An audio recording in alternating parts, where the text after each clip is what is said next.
이 자리에 함께 모여서 예배하게 되었습니다.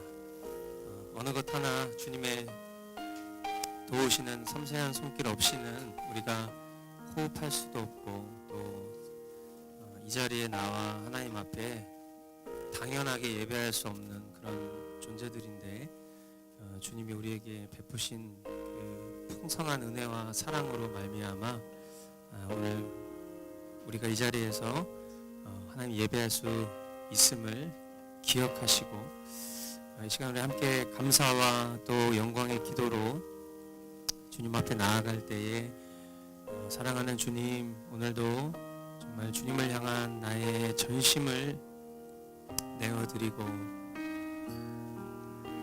나를 사랑하사 정말 나의 모든 일거수일투족 머리털 하나하나까지 세시며 보호하시는 그 주님의 인도하심 가운데 나아가길 원합니다.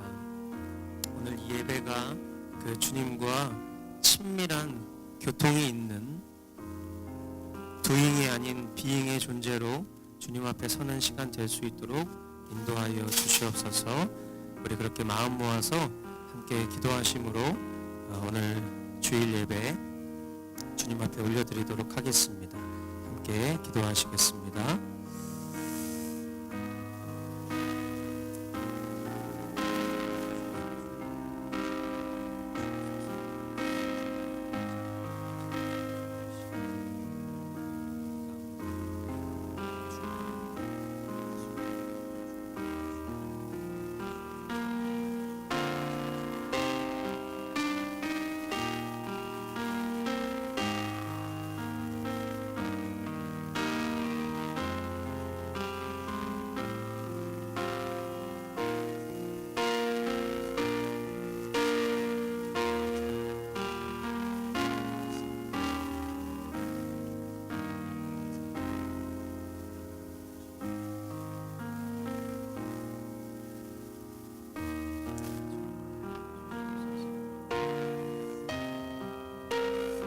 주의 의로운 규례들을 지키기로 맹세하고 굳게 정하였나이다.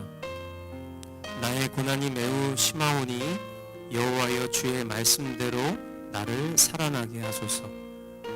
여호와여 구하오니 내 입이 드리는 자원 제물을 받으시고 주의 공의를 내게 가르치소서. 나의 생명이 항상 위기에 있사오니 나는 주의 법을 잊지 아니하나이다. 악인들이 나를 해하려고 올무를 놓았사오나 나는 주의 법도들에서 떠나지 아니하였나이다. 주의 증거들로 내가 영원히 나의 기업을 삼았사오니 이는 내 마음의 즐거움이 됨이니이다. 내가 주의 율례들을 영원히 행하려고 내 마음을 기울였나이다.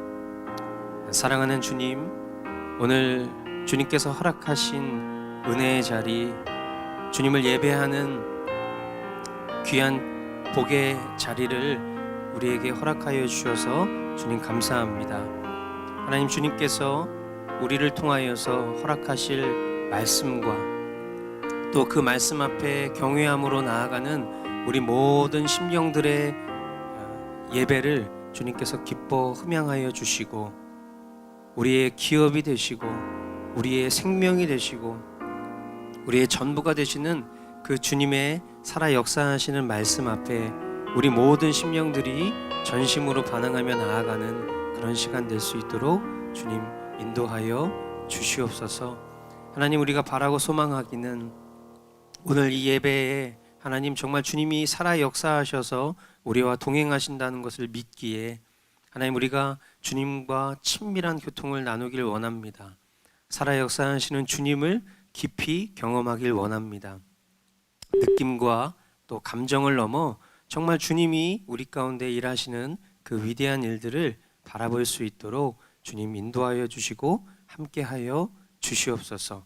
예배의 시종을 온전히 주님께 의탁드립니다. 주님 붙들어 주시고 함께하여 주시옵소서. 존귀하신 예수님 이름으로 감사하며 기도하옵나이다. 아멘. 우리 사도신경으로 우리의 신앙을 고백합니다. 나는 전능하신 아버지 하나님 천지의 창조주를 믿습니다. 나는 그의 유일하신 아들 우리 주 예수 그리스도를 믿습니다.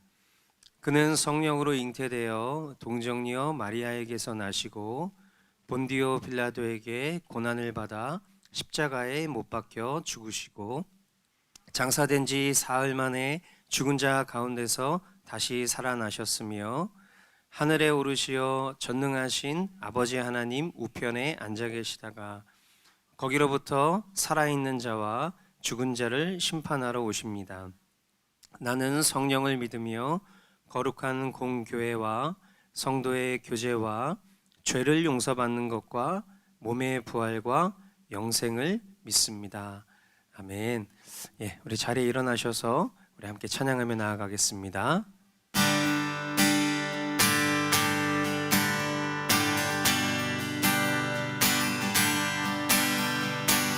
주 신실하심 놀라워 죄인의 마음은 드네 자비의 물가로 인도하시니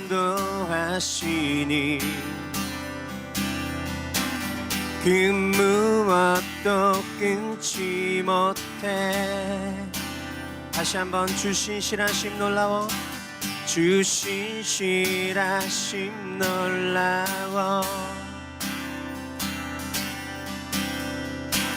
죄인의 마음은 드네 자비의 물가로 인도하시니 그 무엇도 끊지 못해. 주여 기억하소서 주여 기억하소서 주 백성 자녀들 신실한 주님의 약속 주님의 은혜 내게 넘치네 나를 향한 주 은혜 주님의 은혜 주님의 은혜 내게 넘치네 나를 향한 주 은혜 공의와 사랑 놀라워 공의와 사랑 놀라워 약한 자 들어 쓰시네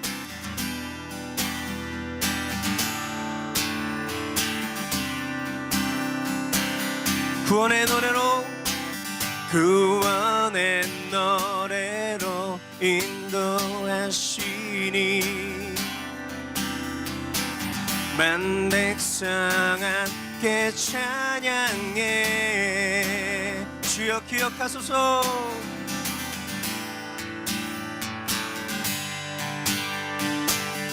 우리의 간절한 고백을 담아 주님께 올려드립시다. 신실한 주님의 약속 주님의 은혜 내게 넘치네 나를 향한 주 은혜 주님의 은혜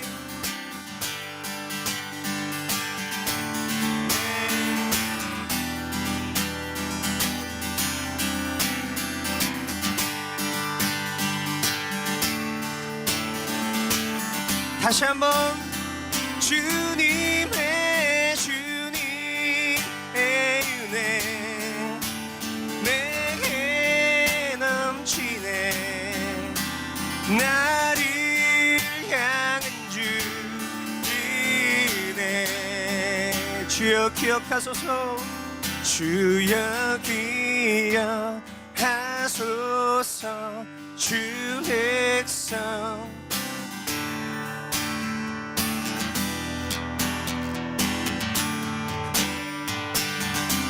다시 한번 주여 기억하소서.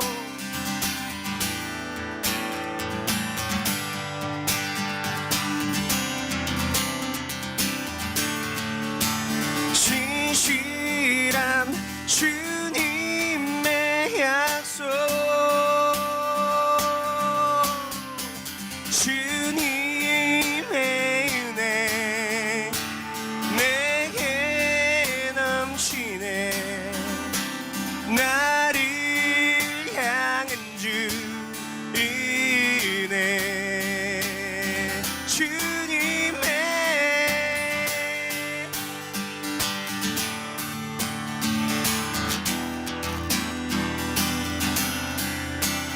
나를 향한 주의 은혜, 그 은혜를 찬양합시다. 주님의 은혜, 주님의 은혜 내게 넘치네.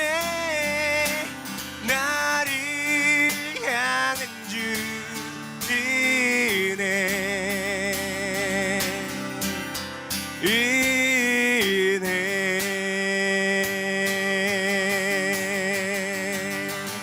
우리 다시 한번 우리 전심으로 우리의 찬양과 경배를 받기에 합당하신 주님께 우리 영광의 박수로 나아갑시다. 오늘 우리의 고백이 주님 앞에 형식이 되는 것이 아니라 우리의 전심이 되기를 원합니다. 주님, 시작됐네 우리 주님의 능력이 나의 삶을 다스리고 새롭게 하네. 자유하네, 자유하네. 죄와 사망으로부터 나의 삶은 변하거나 충만하네. 은혜로다, 은혜로다. 주의 은혜 한량없는 주의 은혜 은혜로다. 주의 은혜 변함없는 신실하신 주의 은혜. 우리 자매님들만 시작됐네.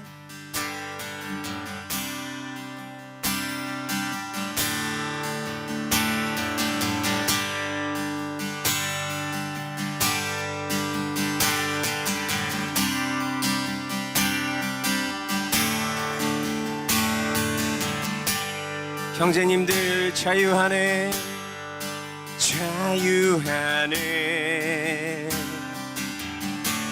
죄와 사망으로부터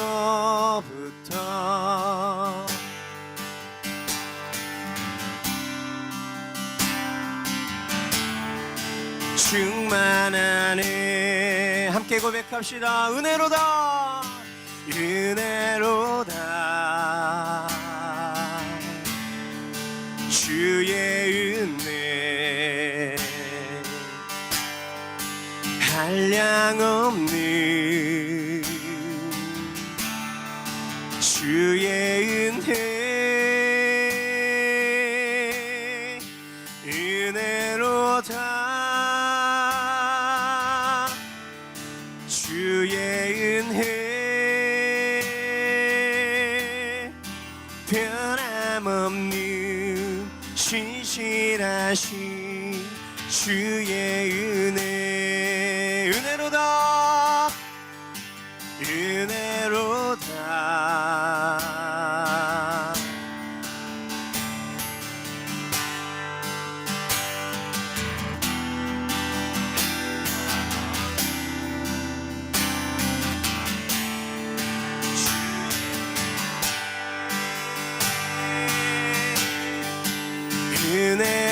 은혜로다 주의 은혜 변함없는 신실하신 주의 은혜로다 은혜로다 은혜로다 주의 은혜 한량없는 주의 은혜 은혜로다 주의 은혜 변함없는 신실하신 주의 은혜 변함없는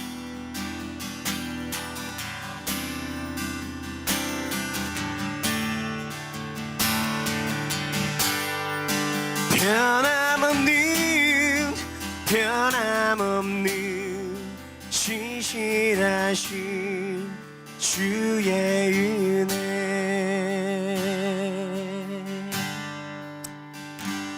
아멘. 우리 주님께 영광의 박수로 나아갑시다. 아멘. 우리 자리에 앉으셔서 우리 계속 주님 앞에 찬양하며 나아가겠습니다.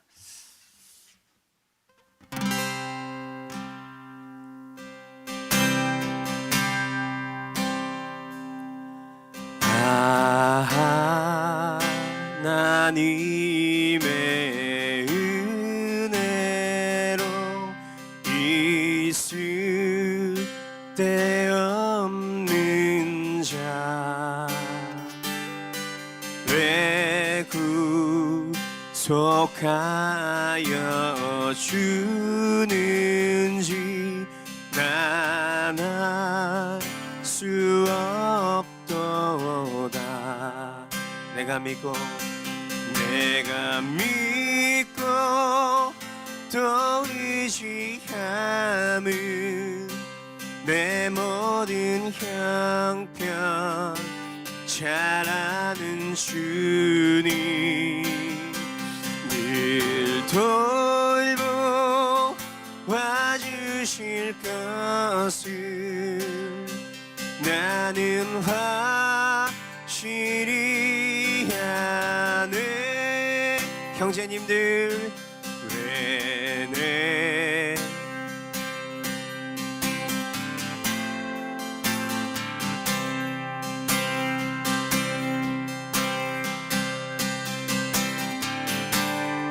전심으로 찬양합시다. 내 마음이 항상 편한지 나날 우리 자매님들 3절 고백하며 나갑시다. 왜 내게 성령 주셔서 왜 내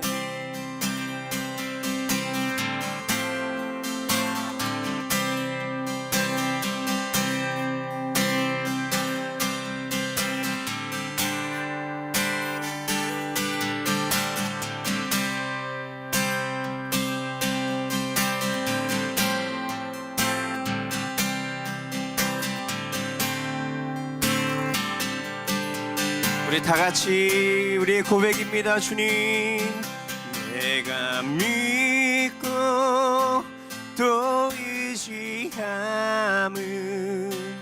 내 모든 형편 잘 아는 주님 늘 돌보아 주실 것을 나는 확실히 아네. 주 언제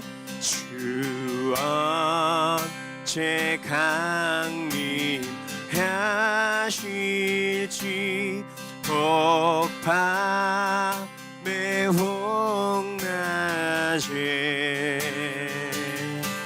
또 주님 만나 그것도 나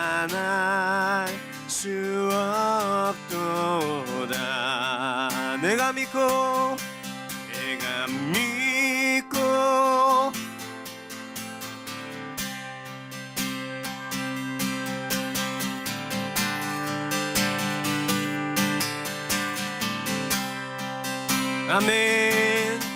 일 돌보 봐주실 것을 나는 확실히 아네. 내가 믿고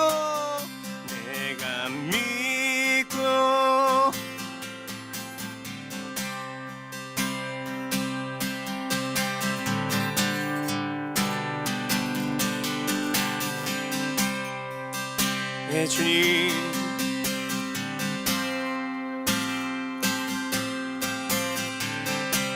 내 주님, 나는 확실히 아네. 우리 주님 돌봐주실 것을 우리 신뢰함으로, 내 주님, 우리를 인도하여 주시옵소서. 주님, 주님만 바라보며 나아가겠습니다. 주님, 주님의 은혜만 사모합니다. 주님. 아멘. 우리 공동체를 대표해서 우리 조영수 자매가 기도하도록 하겠습니다.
아멘. 감사합니다. 하나님 말씀 함께 보도록 하겠습니다. 사도행전 9장 19절로 31절까지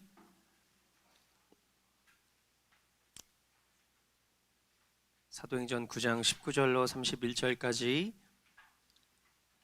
교독으로 말씀을 보고 마지막 31절은 한 목소리로 읽도록 하겠습니다. 음식을 먹고 힘을 얻었다. 사울은 며칠 동안 다마스쿠스에 있는 제자들과 함께 지냈다.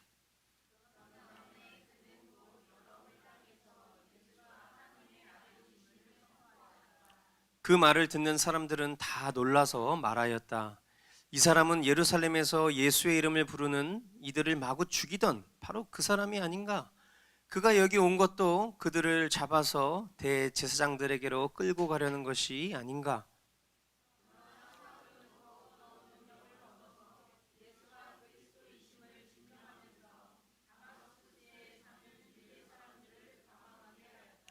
여러 날이 지나서 유대 사람들이 사울을 죽이기로 모의하였는데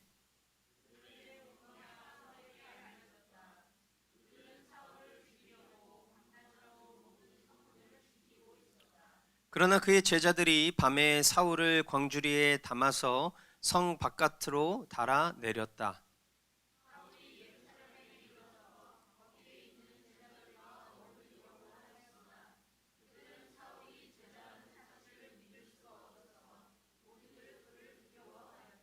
그러나 바나바는 사울을 맞아들여 사도들에게로 데려가서 사울이 길에서 주님을 본 일과 주님께서 그에게 말씀하신 일과 사울이 다마스쿠스에서 예수의 이름으로 담대히 말한 일을 그들에게 이야기해 주었다.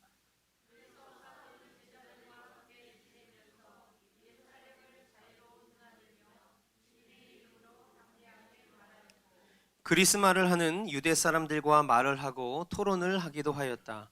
그러나 유대 사람들은 사울을 죽이려고 꾀하였다.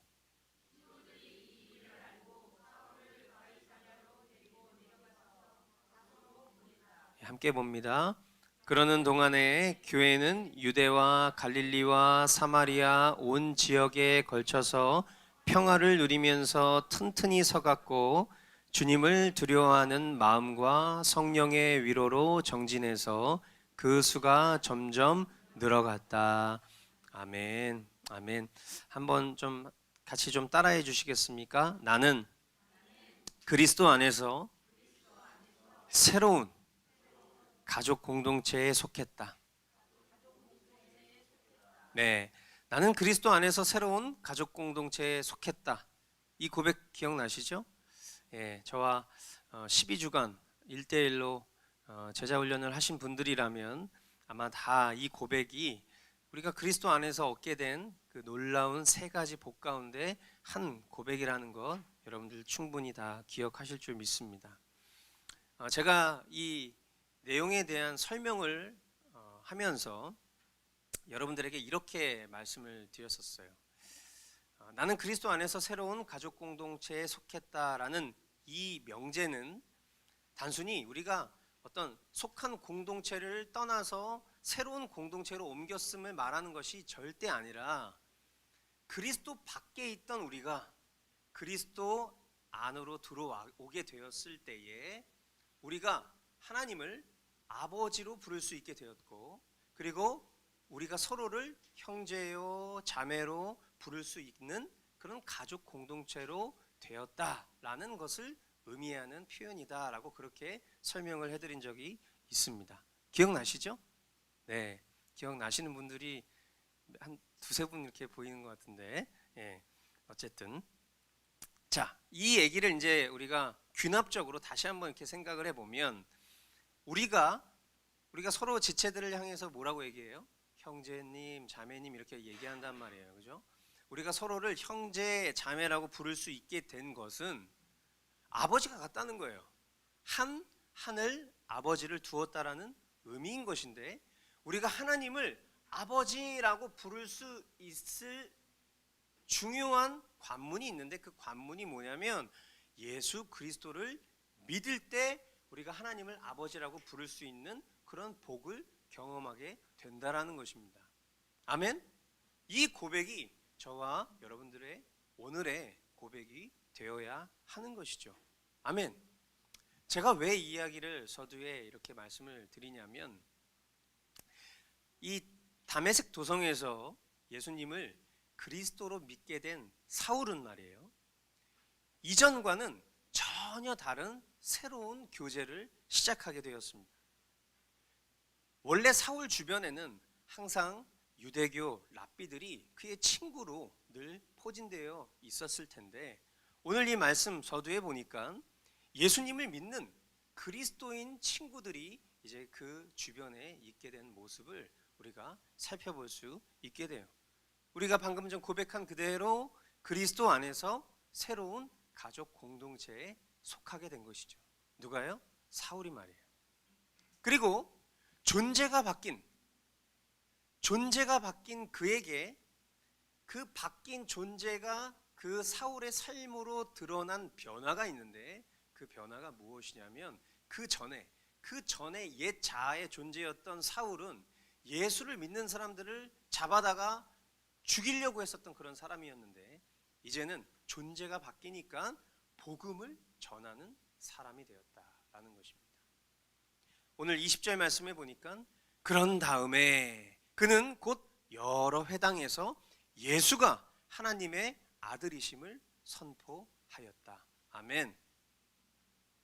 그것은 그가 예수님을 알지 못하는 다른 유대인들처럼 자신이 그런 예수님을 알지 못하는 그런 유대인이었단 말이에요. 그런데 예수님을 믿게 돼서 이 놀라운 하늘 가족 공동체에 속했다라는 이 사실을 깨닫게 되었을 때 더 이상 자신과 같은 존재로 살아가는 그 유대인들을 향해서 가만히 있을 수 없다는 거죠. 그런 그들을 향해서 당신들도 예수님을 믿음으로 영원한 생명을 얻을 수 있습니다, 존재가 바뀔 수 있습니다라고 선언하는 그의 전심이었던 것이죠. 우리가 복음을 전하다 보면 많은 사람들이 되게 불쾌해해요. 근데 그 불쾌해할 때 우리 마음이 어때요? 우리 마음도 사실은 불쾌해요. 왜 불쾌하냐면 우리는 나에게 있어서 가장 좋은 것을 주고 싶어서 얘기한 거거든. 전한 것뿐이거든. 그런데 그것을 받아들이는 사람이 그것을 내팽개치는 듯한 그런 행동을 보였을 때 우리 마음 가운데 불쾌한 건 당연한 거예요.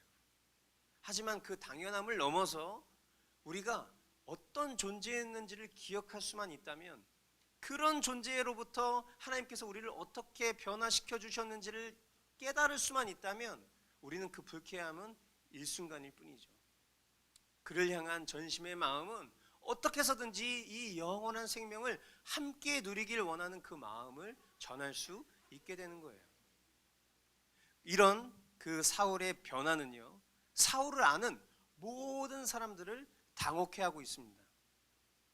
오늘 본문 21절로 22절까지 말씀을 보니까 그 말을 듣는 사람들은 어떤 말이에요? 예수가 하나님의 아들이십니다 라고 이렇게 선언했던 이 사울의 선포에 대해서 그 말을 듣는 사람들은 다 놀라서 말하였다. 아니, 이 사람은 예루살렘에서 예수의 이름을 부르는 이들을 마구 죽이던 바로 그 사람이 아닌가? 그가 여기 온 것도 그들을 잡아서 대제사장들에게로 끌고 가려는 속셈 아닌가? 그러나 사울은 더욱더 능력을 얻어서 예수가 그리스도이심을 증명하면서 다마스쿠스에 사는 유대 사람들을 당황하게 하였다. 아멘. 말 그대로 나의 복음이에요. 나의 복음. 나를 변화시킨 복음이 다른 그 무엇이 아니라 예수 그리스도이십니다 라는 그 선언 앞에 사도 바울은 더욱 능력을 얻게 되고요. 그리고 원래 그 존재를 알았던 수많은 사람들은 그 사울의 고백을 바라보면서 당황할 수밖에 없게 되는 것이죠. 아마 이 자리에 계신 여러분들 가운데도 많은 분들이 아마 이전에 살아왔었던 삶 가운데 만났던 친구들과 함께 어울렸던 친구들이 여러분들의 그 비포와 애프터의 모습을 바라보고 정말 놀랍게 여기는 그런 일들을 아마 여러분들 삶 가운데도 경험하신 분들이 있을 거라고 생각해요. 제 주변에 있는 친구들은 말할 것도 없고, 저라는 존재에 대해서 알고 있었던 사람들은 제가 지금 이렇게 목사가 돼서 말씀을 전하고 있는 그런 내용들을 가끔 유튜브나 이런 데서 보면은요, 정말 말도 안 된다고 그런 연락들이 종종 오는데, 하물며 예수님을 믿는 그런 사람들을 잡아다가 죽이고 가두었었던 그런 사울이 그 입술에서 선언되는 그 선포가 예수가 하나님의 아들이십니다, 예수가 그리스도이십니다라는 이 선언을 들은 사람들이 얼마나 당황스럽겠냐는 말이에요. 우리는 이 내용을 통해서 한 가지 중요한 직면 앞에 놓이게 되는 것입니다. 그것은 무엇이냐면, 나에게 복음은 내 존재를 바꾼 복음이 맞는가? 여러분 자신에게 한번 질문해 보시기 바라요. 복음이 여러분 존재를 바꾼 복음이 맞습니까? 이 사울이 복음을 듣고 그 존재가 완전 송두리째 바뀐 모습을 우리가 바라봤을 때, 이것은 그냥 사울에게만 있었던 어떤 특별한 에피소드이지, 이렇게 생각하시는 분은 아마 아무도 없을 거예요. 사울이나 우리나 엘리야나 성정이 똑같은 사람이에요. 하나님은 어떤 특별한 사람을 특별히 사랑하시지 않습니다. 하나님은 모든 하나님의 사람들을 하나님의 형상으로 창조하셨기 때문에 하나님은 우열이 없으시고 모든 존재를 다 사랑해 주세요. 그런데 사울에게만 이런 특별한 경험을 시켜주신 것이 아니라 저와 여러분들도 분명 주님께서는 생명의 복음을 통하여서 저와 여러분들의 존재를 바꿔주신 주님이 맞습니다. 근데 그런 주님이 맞다면 정말 우리가 이 상황 앞에 진지하게 직면해 봐야 되는 거예요. 정말 복음이 내 존재를 바꾼 것이 맞는가? 하나 더 직면을 해보자면, 복음을 만난 나는 오늘도 예수님이 하나님의 아들이시다라는 것을 선포하고 싶은가? 한번 우리가 이 질문 앞에 우리의 존재를 내어놓고 직면할 필요가 있다고 생각이 듭니다. 이 직면 앞에 우리는 두 가지 결론을 내릴 수밖에 없을 거예요. 1. 난 복음을 모르는 자거나 2. 복음이 아니거나. 만약에 정말 복음이 나의 존재를 바꾼 것 같지가 않다면 우리는 이 둘 중에 하나에 속한다는 거예요. 나는 복음을 모르는 사람이거나 아니면 복음이 아니거나. 그러나 우리가 2번을 인정할 수는 없기 때문에 만약에 복음이 내 존재를 바꾸지 못했다라는 것이 내 마음 가운데 직면이 된다면 우리는 정직하게 오늘 우리 가운데 살아 역사하시는 하나님 앞에 주님, 복음을 알려주십시오. 그리고 그 복음이 나의 존재를 이 사울과 같이 송두리째 바꿀 수 있는 그 경험을, 그 놀라운 역사를, 그 하나님의 섭리를 나의 삶 가운데 이루어 주십시오. 우리 그렇게 겸손하게 주님 앞에 고백할 필요가 있는 거예요. 복음 다 아는 것처럼 위장하고 있을 필요가 없어요. 이 가족 공동체에 속했다라는 그 가족 안에서는 서로의 흠과 허물을 다 덮어줄 수 있는 그런 관계를 의미하는 거예요. 모르면 겸손히 배우면 되는 것입니다. 하나님 앞에 간구하면 되는 것입니다. 주님, 저도 생명으로 주님을 만나고 싶습니다. 저도 정말 주님 한 분이면 충분한 그런 삶을 살고 싶습니다. 주님, 저의 존재를 바꾸어 주십시오. 그렇게 간절히 고백하는 자에게 주님께서는 그 고백을 결단코 그냥 흘려듣지 않으실 거라는 거예요. 아멘이시죠? 그리고 또 귀한 결론이 있습니다. 이 말씀을 보니까요, 정말 진정 복음을 만난 사람이라면, 그 복음을 전할 수밖에 없는 사람이라면 고난이 필수로 따라온다라는 거예요. 23절로 25절 말씀을 보니까요, 여러 날이 지나서 유대 사람들이 사울을 죽이기로 모의하였는데 그들의 음모가 사울에게 알려졌다. 그들은 사울을 죽이려고 밤낮으로 모든 성문을 지키고 있었다. 그러나 그의 제자들이 밤에 사울을 광주리에 담아서 성 바깥으로 달아 내렸다. 아멘. 여러분, 신앙의 길은요, 고난의 길입니다. 이것은 비껴갈 수 없는 거예요. 내가 정말 참된 신앙을 가진 사람이라면 고난은 선택이 아니라 필수라는 사실을 우리는 여러 차례, 우리가 지난 2년간 봐왔던 모든 말씀들을 통해서 우리는 이 공통된 사실 하나 발견할 수 있었어요. 더 나아가 신앙의 길이 고난인 것은 당연하지만 복음을 전하는 복음 전도자의 삶은 특히 더 고난의 길이 아닐 수 없다라는 것을 우리는 말씀을 통해서 보게 됩니다. 그러나 그 고난이 예수 그리스도로 거듭난 존재를 어떻게 할 수는 없는 거예요. 우리의 삶 가운데 고난이 아무리 강력하게 닥친다 하더라도요, 우리가 예수 그리스도께 속한 사람이라면 그 존재를, 그 고난이 어떻게 할 수 없다라는 거예요. 복음을 영화롭게 하기 위한 삶이 명백하다면, 잘 들으세요, 저와 여러분들이 정말 복음을 영화롭게 하기 위한 그런 삶을 살아가는 것이 명백하다면 하나님은요, 하나님의 놀라우신 섭리로 말미암아 한 영혼을 보호하시고 끝끝내 그 구원을 이루어 주시는 하나님이신 것입니다. 아멘. 그러니까 고난을 대하는 참 신자의 태도는요, 고난 왔어? 알아서 가. 우리 주님이 나 지켜주고 계시니까 라는 이런 의연한 태도를 우리가 가질 때에 우리는 더 이상 고난의 문제를 깊이 묵상하거나 그 가운데에 막 심각하게 딜레마에 빠져서 그렇게 지낼 일들이 점점 줄어들게 될 거예요.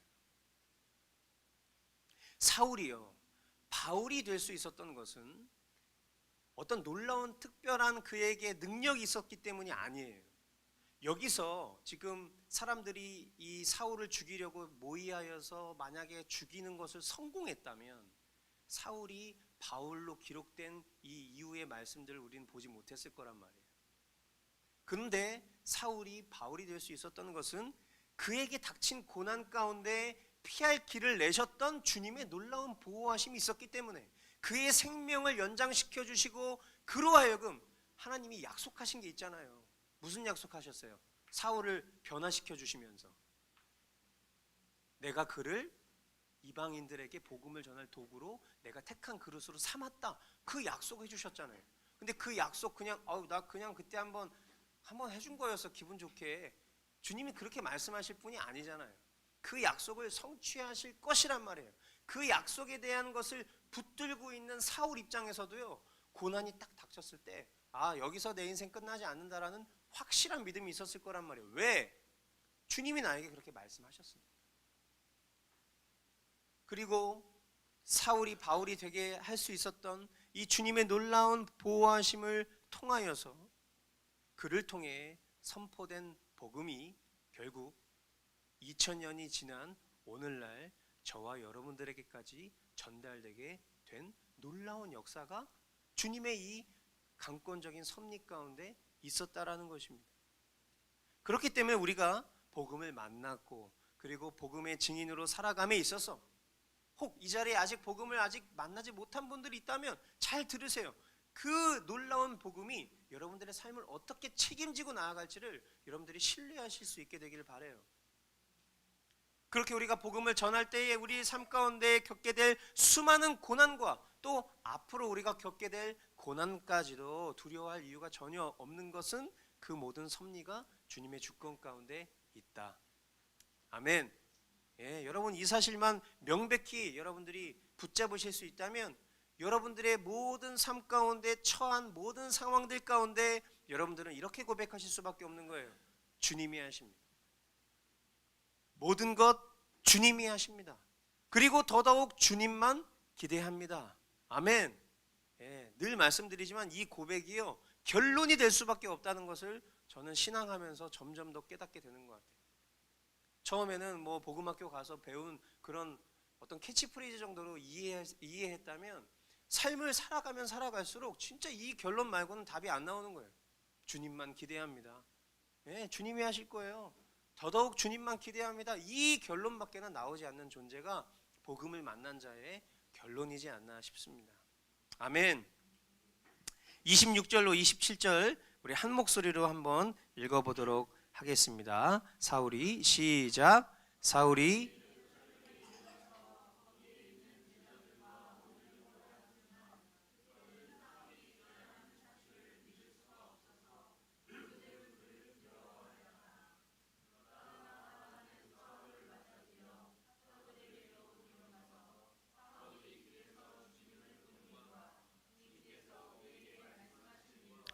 사울이 다마스쿠스에서 예수의 이름으로 담대히 말한 일을 그들에게 이야기해 주었다. 아멘.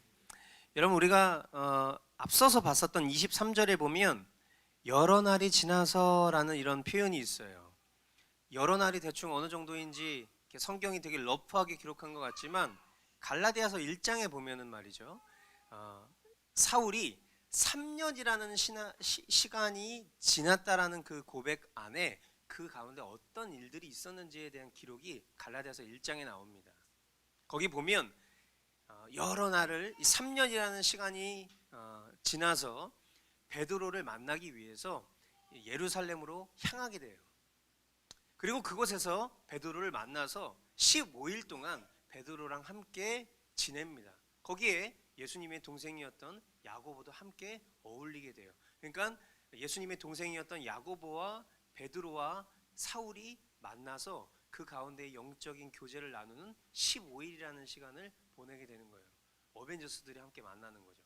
그죠? 놀라운 역사가 있었을 거예요. 근데 그 상황에 다른 제자들도 있어야 되잖아. 다른 제자들이 없어. 그러니까 아마 이제 이 내용들을 보면서 유추를 하기를 여전히 그 교회를 향한 예루살렘 교회를 처음에 이렇게 핍박했잖아요. 그래서 흩어졌단 말이에요. 그래서 우리가 봤었던 것처럼 막 빌립 집사님이 가다가 막 에디오피아 내간에게 복음 전하고 막 이렇게 디아스포라 됐었단 말이죠. 그죠?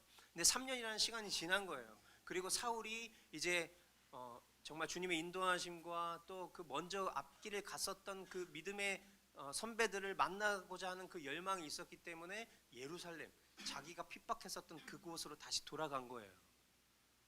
근데 거기서 이제 베드로랑 야고보와 함께 교제를 나누는데 다른 제자들이 하나도 보이질 않아. 왜 그랬을까? 곰곰이 생각을 해보면 그 다른 사도들은 아마 흩어져서 복음을 전한 이유가 1번이었겠지만 그 마음 한켠에는 과거에 자신들을 그 핍박하고 죽이려 했었던 사울을 만나는 게 두려웠을 거예요.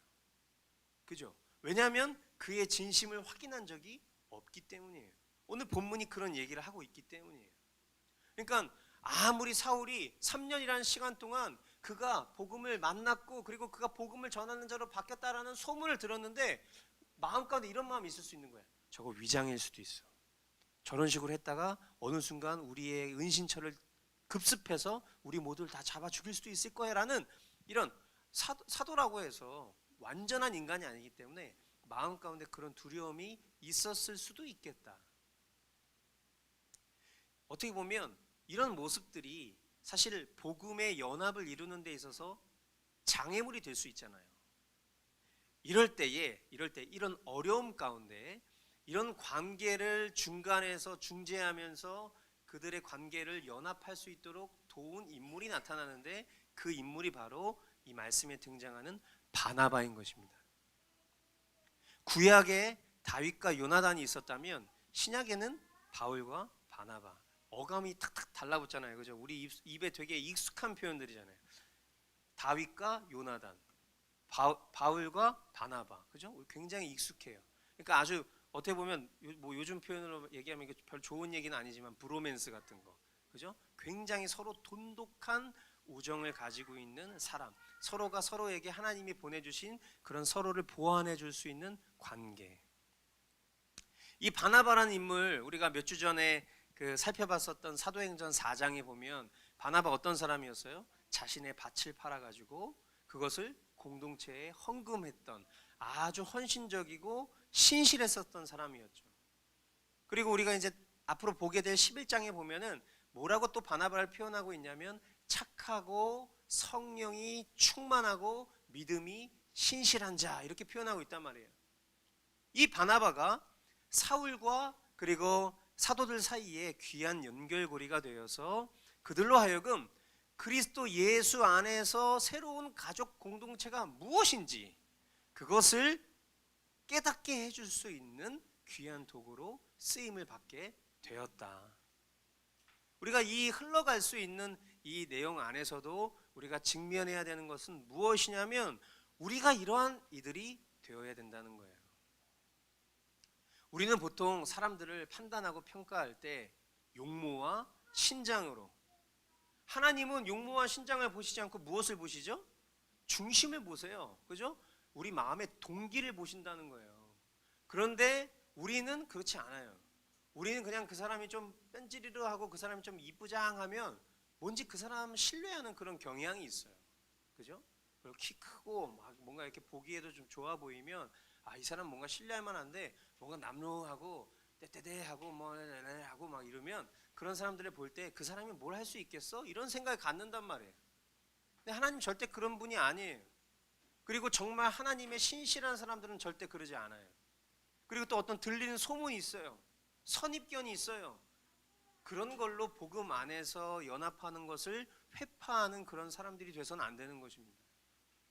그리스도 안에서 한 몸을 이루기 위해서 복음 안에서의 참된 연합을 이루는 그런 이들이 저와 여러분들이 되어야 하는 것입니다. 아멘. 뿐만 아니라 우리는 이런 경우들이 많아요. 그 사람 내가 아는데 걔 옛날에 막 그랬던 사람이에요. 우리가 이런 얘기할 때 많아요. 그죠? 복음을 만나기 전에 뭐 복음이든 뭐든 어쨌든 내가 걔 알아. 어떻게 사는지. 안 돼. 우리 이럴 때 되게 많아요. 그죠? 왜 이렇게 자연스럽지 이게? 연기가 아니라 되게 실생활 같지? 회개해야 되겠네. 주여. 이거 왜 이게 탁탁 붙지 이게? 예. 그러면 안 된다는 거. 이런 식으로. 내가 아는데 안 돼. 이러면 안 돼. 복음을 만나기 전에 그가 어떤 존재였는가는 중요해요, 중요하지 않아요? 중요하지 않아요. 저와 여러분들 다 주님 앞에서 까면 다 똑같아. 그잖아요. 우리가 걔 안 돼. 까보면 똑같아. 그잖아요. 그죠? 그러니까 교회 문턱을 높일 수가 없는 거예요. 왜? 들어오는 사람들 다 똑같이 죄인으로 들어오니까. 그러나 이 안에 들어왔을 때는 주님은 우리에게 말씀하시죠. 그리스도를 닮아가는 자들이 되라고.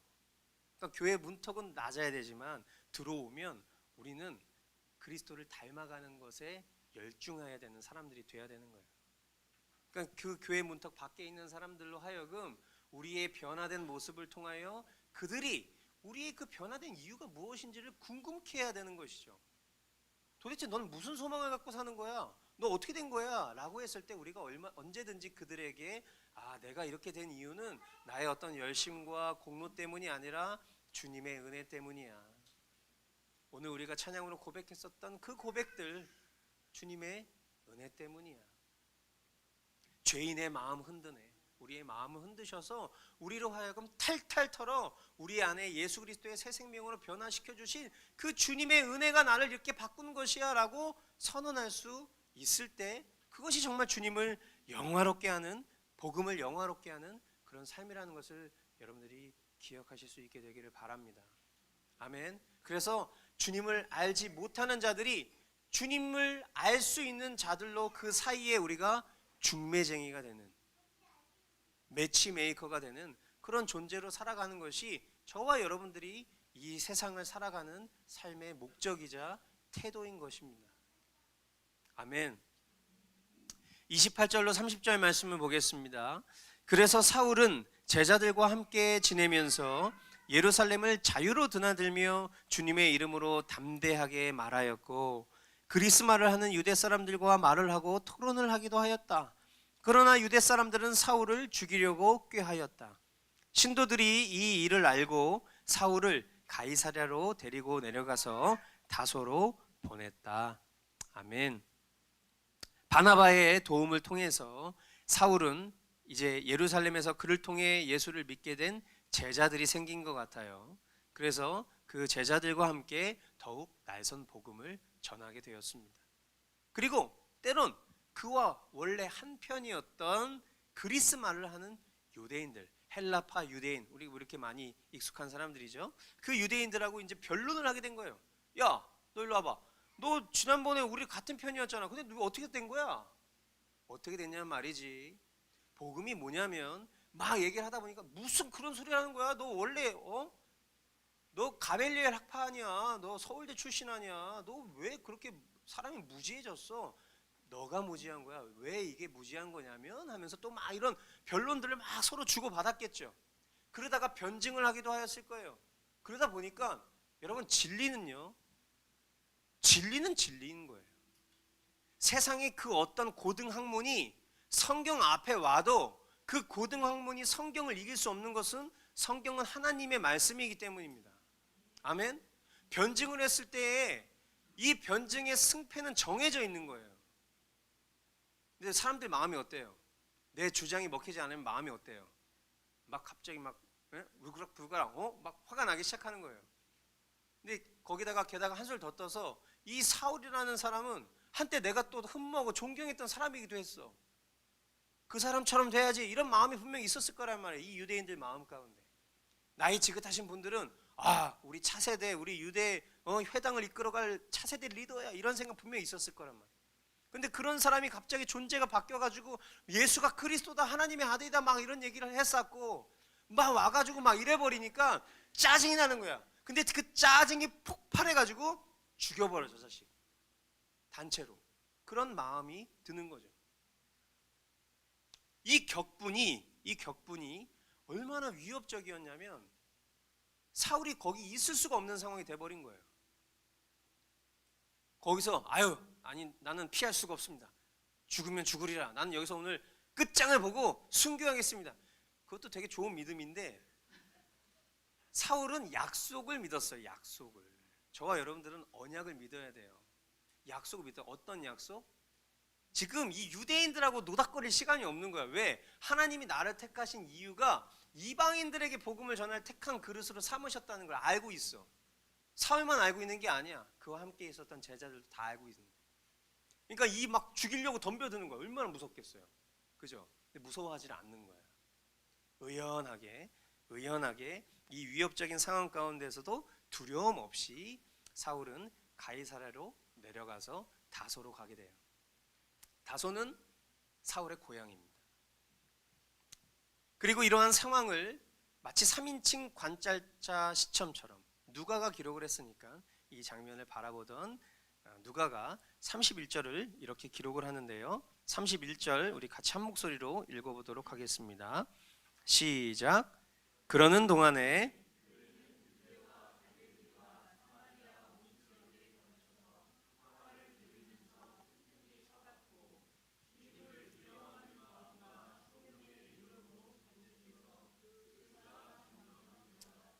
아멘.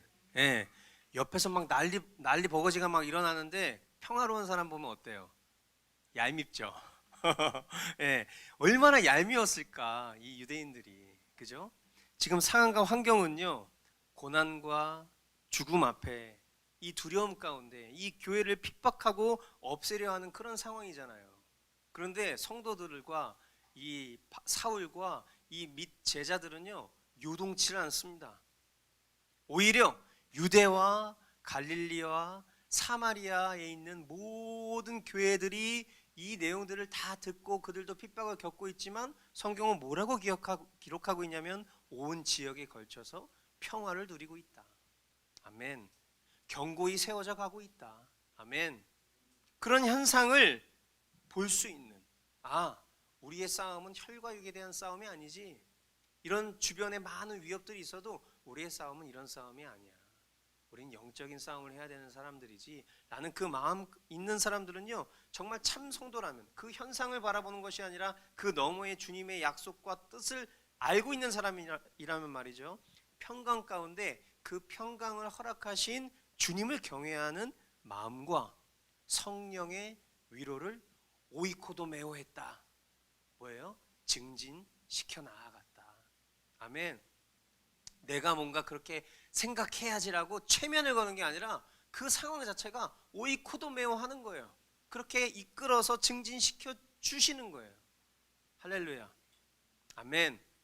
여러분, 세상은요, 그냥 술 한 잔 딱 기울이면서 쇠주 한 잔 딱 기울이면서 그냥 풀자 이렇게 뭔가 다독이는 그런 위로가 진정한 위로인 것처럼 우리에게 보여줘요. 그러나 여러분, 분명히 말씀드리지만 그런 위로와는 비교할 수 없는, 한번 따라해 주시겠어요? 말씀 속에 기도가 있고 기도 속에 말씀이 있는, 네, 아멘. 말씀 속에 기도가 있고 기도 속에 말씀이 있는 성령님께서 인도하시는 그런 위로가 진정한 위로인 것입니다. 아멘. 예, 소주 한 잔 먹다가 풀릴 수도 있어요. 위로 받을 수도 있어요. 소주 한 잔 먹다가 죽일 수도 있고 죽을 수도 있어요. 그러나 말씀과 기도 가운데 성령 안에서 교통하는 그 위로와 교제 안에는 서로 죽고 죽이는 일은 없어요. 살리는 일만 있는 것이죠. 우리의 생각과 우리의 시간으로 더딘 것처럼 보일 수 있어요. 그러나 주님은 기필코 그 일들을 이루어 가시는 주님이세요. 아멘. 그렇게 하나님의 위로를 경험하는 공동체가 참된 그리스도 공동체인 것입니다.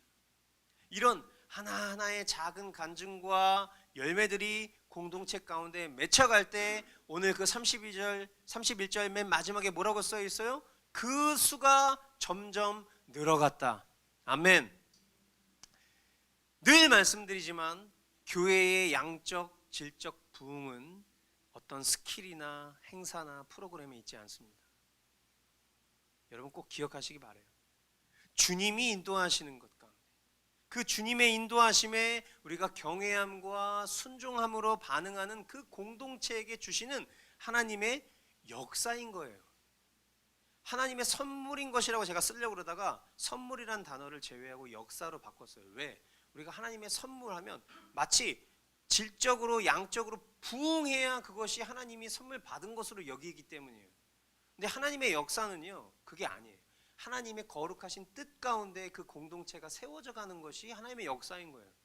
그러니까 수적으로 부흥하지 않을 수 있어요. 그러나 그 안에 생명의 복음이 살아있다면 반드시 저와 여러분들의 질적인 성장은 이루어질 거예요. 기필코 주님이 그 일을 이루실 거예요. 근데 그런 사람들이 모여서 삶의 수많은 열매들이 다른 이들에게 증거되고 보여질 때에 그 수가 점점 늘어났다라는 이 내용들을 보면 저와 여러분들이 이 지역에서 주님이 허락하신 이 처소 가운데 우리 주변에 살아가는 사람들에게 우리가 어떠한 모습으로 살아내고 보여줘야 할지는 오늘 이 본문이 우리에게 충분히 말씀하고 보여주고 있는 것입니다. 사랑하는 성도 여러분, 오늘 말씀의 제목이 뭐죠? 예수의 이름으로 담대히 말하는 자. 네. 사울의 거듭난 삶을 통해서 주님은 다시 한번 복음의 증인된 저와 여러분들을 격려하시고 그리고 힘주고 계신 줄 믿습니다. 우리에게는 환난 중에도 기쁨으로 감사함으로 함께 말씀과 기도로 살아내는 믿음의 가족들이 있어요. 아멘. 바로 이 자리에 모인 저와 여러분들이에요. 하나님을 아버지라고 부를 수 있는 믿음의 형제자매된 공동체가 바로 이곳에 있습니다. 하나님을 아버지라고 부르는 이들은요, 고난 중에서도 예수님의 이름을 담대히 말하는 사람들이래요. 그리고 그런 이들을 주님은 보호하시고 지키시며 환난 중에도 평강과 성령님께서 공급하시는 위로를 허락해 주신대요. 모든 것이 어렵고 모든 것이 두렵고 모든 것이 불가능해 보여도 주님이 주인 되신 이들은요, 흔들림 없이 주님의 길을 갑니다. 그리고 주위를 둘러보았을 때 힘들다, 하지만 주님 바라보면 가야지 라고 그렇게 힘겹게 한 걸음 한 걸음 내딛고 있는데 정신을 차리면서 주위를 둘러보니까 그때에 마치 바알에게 무릎 꿇지 않은 7,000명과 같은 그런 믿음의 동역자들이, 성경이 이렇게 표현하고 있죠.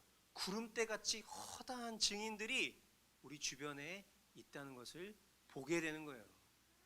그런 가족 공동체가 있다라는 사실을 깨닫게 되는 거예요. 아멘? 그때 우리 마음이 어때요? 내가 지금 17대 1로 싸워야 되는데 지금 두려워 죽겠어. 근데 일단은 이 싸움은 승리한 게임이라고 하니까 일단은 내가 어떻게 해서든지 나가려고 딱 하고 있는데 그래도 두려워. 근데 갑자기 탁탁탁 소리가 나. 딱 보니까 주변에 170명이 싹 내 뒤에 있는 거야. 달려! 달리는 거잖아. 이거 왜 익숙하지? 이러면 안 되는데. 그러니까 그게 해서 이런 영적인 든든함과 싸움은 주님 손에 있는 거예요. 그리고 주님께서 우리와 동행하시고 그렇게 허다한 증인으로 함께하는 이들이 날로 늘어날 것이에요. 우리 공동체가 그러한 공동체로 하나님 나라와 의를 구하며 또 복음의 증인으로 견고히 서가는 공동체 되기를 주님의 이름으로 축복합니다. 아멘. 기도하겠습니다.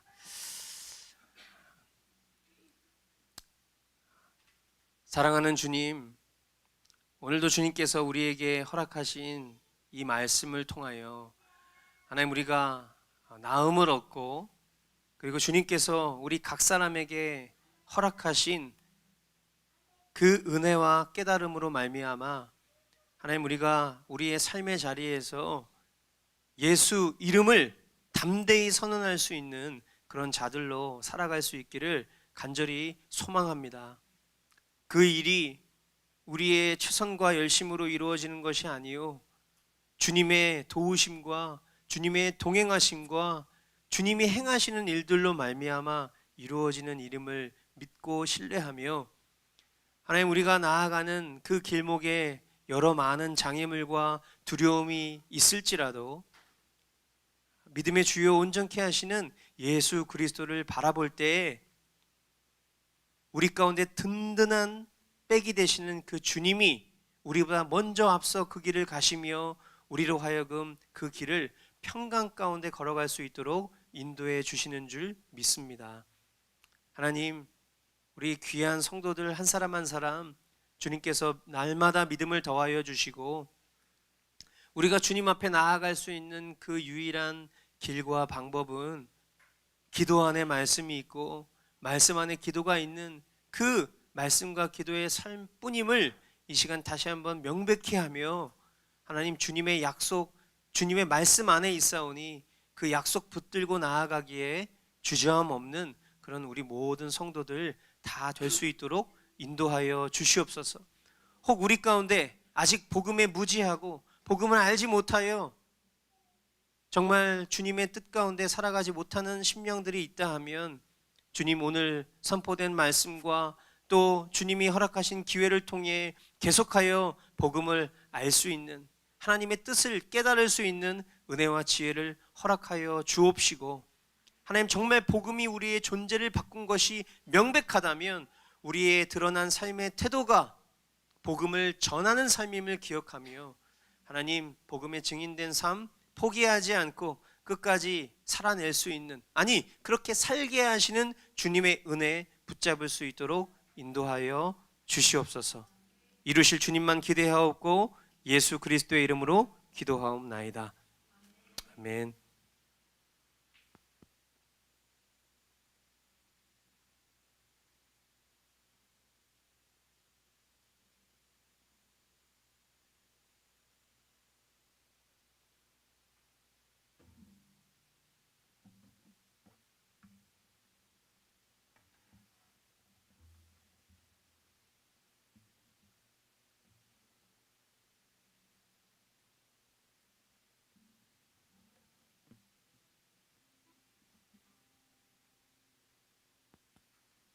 네, 우리 함께 찬양하면서 하나님 앞에 준비한 예물 올려드리도록 하겠습니다.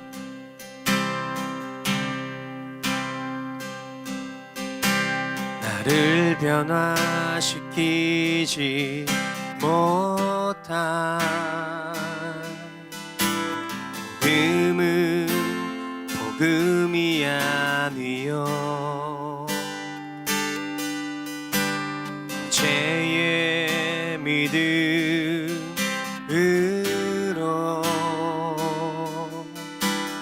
오늘을 살 수 없기에 오늘도 내게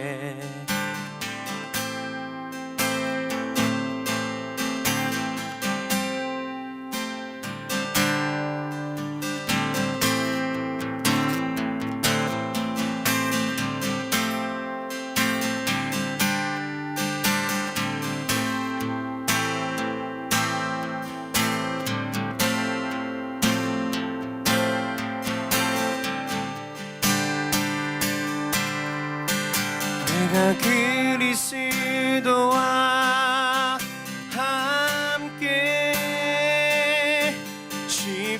십자가에 못 박혔나니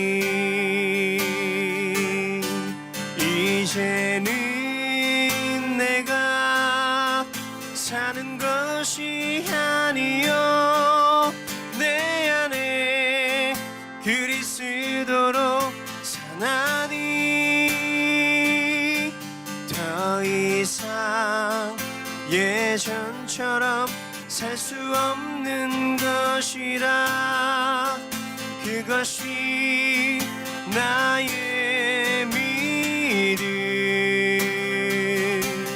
살아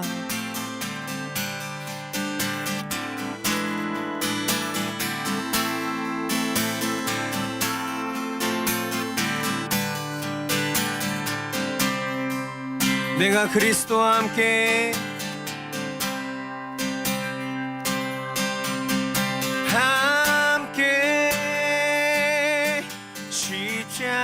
십자가에 못 박혔나니 이제는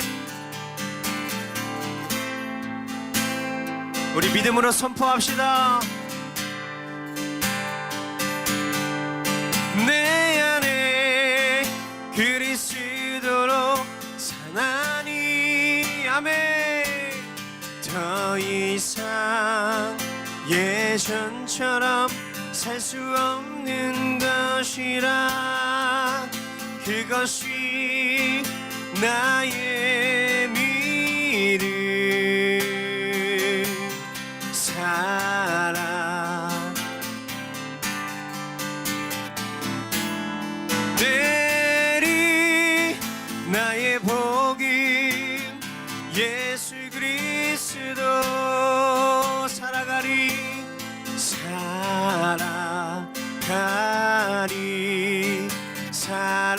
살아내리 나의 나의 복임 예수 그리스도.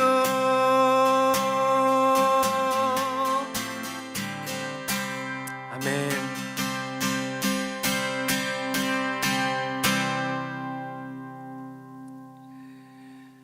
하나님 아버지, 주님 앞에 귀한 예물 드린 손길들 기억하시고, 하나님 이 예물이 하나님 나라와 선교 완성을 위해 귀하게 쓰임받는 예물 될 수 있도록, 우리 교회가 그런 교회 될 수 있도록 주님 인도하여 주시고 은혜 내려 주시옵소서.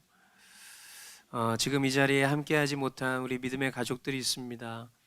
하나님 그들의 심령을 기억하시고, 또 영상으로 이 예배를 함께하고 있는 우리 하늘가족 공동체의 모든 지체들 한 사람 한 사람 주님께서 은혜 내려 주시옵소서.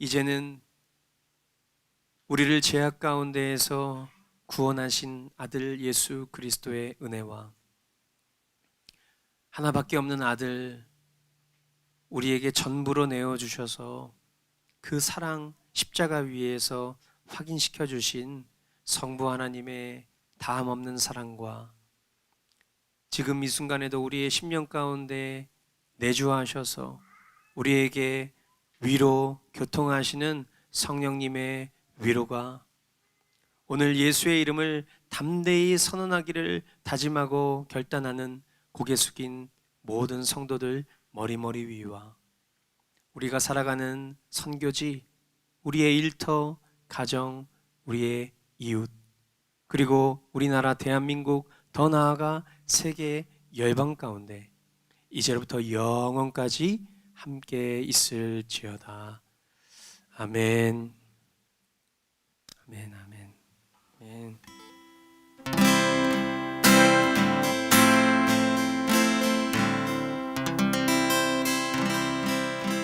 아멘. 우리 주님께 영광의 박수로 올려드립시다. 아멘. 네, 주님이 하셨습니다. 아멘. 예, 우리 믿음의 가족들 서로 바라보면서 한번 인사했으면 좋겠습니다. 사랑하고 축복합니다. 인사하겠습니다.